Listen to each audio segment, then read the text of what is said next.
let's go back to yesterday. I feel like,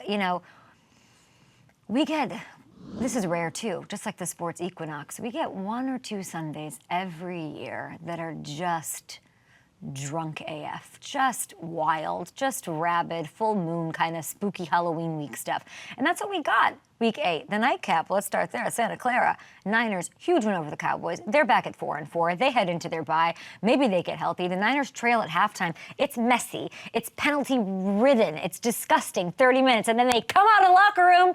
They ate the Uncrustables that everybody's eating across the league. They must have had the right flavors in there because they crushed it. 3 straight touchdown drives. They start the third quarter. They took complete control of this game. Let's listen to the questioned, always under the microscope.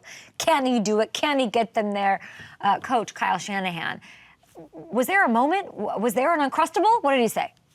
Honestly, people never do. That's more for movies. I mean, we only have a few minutes in there, and guys break up into their stuff, and we review everything that's happened, everything that's going forward, and usually it's hectic and kind of a something show.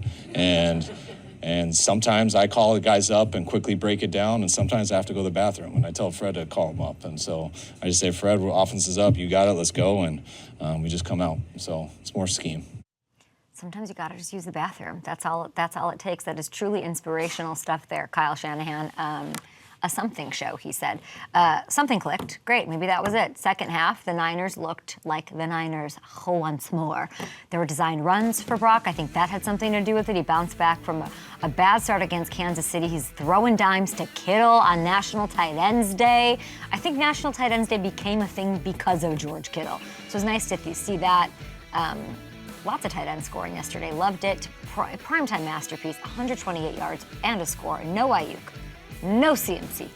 Jordan Mason's out with a shoulder injury. Even still, second half, the first time all year, it wasn't barking, thinking, blaming, excusing everything because of the injuries, right? And it was the first time that I wasn't thinking about injuries. The Cowboys somehow, they love the Niners. They bring out the best in them.